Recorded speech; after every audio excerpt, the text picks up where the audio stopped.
Hi folks, I hope this video is finding you well, and have you ever been sitting around talking with loved ones, when one says, in response to the atrocities happening today, not only foreign, but domestic, why don't more people see the ill afford and effect that we see?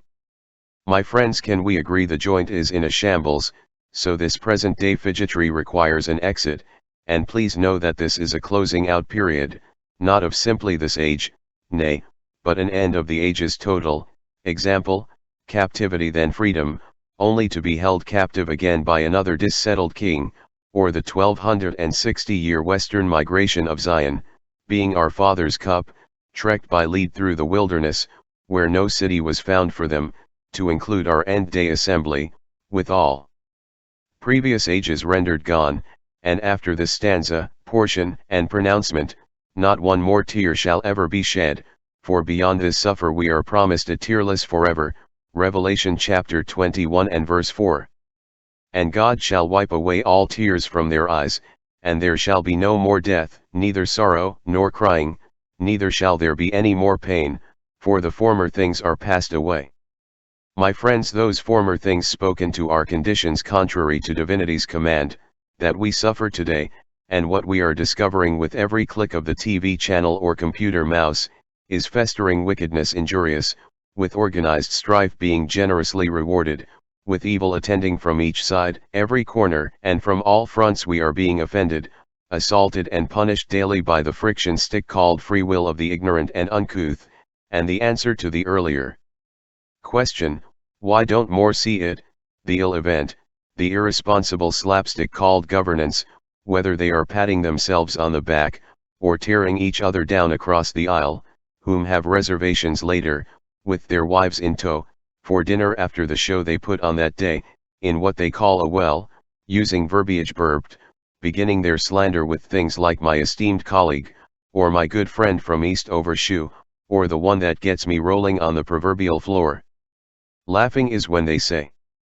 my distinguished and supportive counterpart, which in a civil tongue means, my co-confederate, my co-conspirator or my accessory before, during and after the fact, instigated and formulated as to injure a generous portion of lambs and sheep being thrashed by mankind's numb, drawback and fumble, in what used to be called hallowed halls, which are now called halls lining the way to the harlot's chamber, for their self-counsel, and with every other syllable they stroke each other, so why can't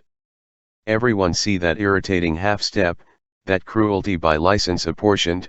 being a creature called a dysfunction most foul reporting? Well, the answer is, not all have the eyes to see that satanic social taints application, as they are those called in ta Biblia the wicked, the contrary, and the lost, but folks, lost from where? Luke chapter 19 and verse 10. For the Son of Man is come to seek and to save that which was lost. Again, to seek and save that which was lost. Folks, if you see the ill-abide worldwide, then you are no longer lost, and please know that you were found because you were searched for, meaning that you were sought out and longed after. Can you feel the might and majesty in that pronouncement, my so beloved adjacents here? You were sought after by God Almighty. Please know it was by name you were sought, and by His love you were acquired, over the masses in the seas raging, drawn by the righteous tone of His Son Jesus. My friends, make no mistake, we are the end day gathered, and you were snagged up due to the familiarity, and past season, that you have with both Father and His Son Jesus, and our Father sought you out of sin, back to Himself from whence you were arrived, and before the world was, you were, and that is why you see clearly every social misstep and stutter, for you well know that this is not the way it was just a short time ago, nor is it what we grew up with. Folks, it just ain't right. And if one were to cry from the soapbox, front porch, or stump, that ethical etiquette is needed to get us out of this mess, this is what would be heard in response by yours truly, which is in part a comment I left on a video concerning the subject of ethics in rule, being moral principles that govern a person's behavior. The importance of being ethical is a subject moot, for any sense of ethicality is in the past, refusing to have been purchased with Federal Reserve notes, and as men got weaker, soundness ended up selling out for fiat, and there are no ethics parading these days. As none in positions commanding, qualify to carry that banner, and those of us whom attempt that righteous carry are quickly silenced, the same having an innate uprightness to them, sporting morals and standards exceeding, while those aforementioned qualities innate are muffled by mental midgets suffering the cognitive fidget, and the same are silencing through censorship left and right any comments that would help to salvage the remainder, but they don't want salvage from the dung heap, as that is where they make their money, $1.56 per tier, caused by the evil incarnate among us, folks. The Bible says they are devils, and I for one do not argue nor do I disagree with my betters, and it is dark counsels whom with they conspire. Know ye this, lawmakers, governors and presidents alike, are tormentors by design, device, and decree, and they do it with pleasure. However, they are found well beneath the stations and estates of those they govern. I speak to them who are children of God, assaulted by Satan's corporals, with their strategy being, injure the whole kit and caboodle and we will not miss the holy, and we see this clearly as the end-day veil having been lifted, and while they continue to ill-govern by provable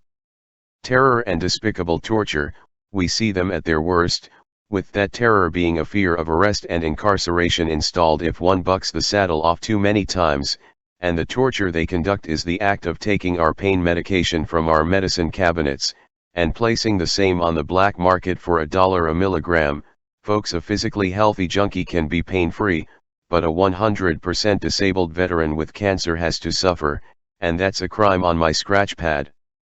And make no mistake, that is where we are situated today, while evil men and women occupy the global wheelhouse. My friends, the threatening coastal boulders can be seen forward and aft, just off a port. Folks, this vessel is gonna wreck, but not before you and I are snatched out of here first, caught up in the clouds, as to return as part of the army Yahweh, the kingdom led by Jesus the mighty Christed, whereas those that cause all ill and suffer shall be smitten, with the righteous battle axe, upside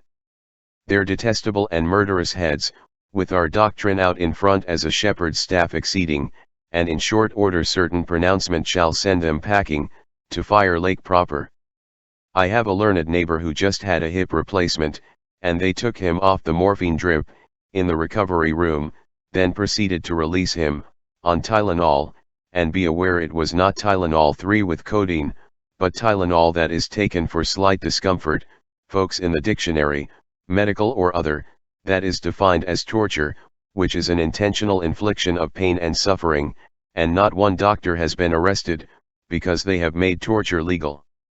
I have a friend in Concord, dying of liver cancer, and they discontinued his 80 milligrams of hydrocodone per day, to zero. Folks, the guy stands up to go down the hall to use the bathroom, and passes out, to be found by his wife when she gets home from work, or by the Meals on Wheels driver, as he has a key, because my friend of 30 years is a sick man dying, neglected by criminals in lab coats, licensed by other criminals, and I ask you, my friends, how long will this continue? It won't be much longer now, for as I've said in the past, the veil has been lifted, meaning we're at the end, in prophecy. Luke chapter 12 and verse 2. For there is nothing covered, that shall not be revealed, neither hid, that shall not be known. Again, for there is nothing covered, my friends, a veil covers, restricting visual access, but having been pulled back, we see what was hidden. Basically, that's a nice way of saying that we realize now that all of our lives we have been lied to, by well-paid fabulists, storytellers, and scoundrels exceeding, and those that do not clearly see decadence from the throne administered, then they are one of Satan's slouches, which makes them questionable, and I wouldn't leave my dog kenneled with any of them. In closing, it won't be long now, but until the sky is parted, we will continue to suffer the sting of inhospitality, at the hands of organized crimesmen, until we are called out from under the porch, by our Father, as to return volley, having heavenly angels accompanying our forward sea, reinforcing our frontal and flank assaults, and on that note, challenge them that would molest the meek in the marketplace, then ask them what they won't do for a buck, and on that note, please take the best of care, and I thank you so much for listening, my friends.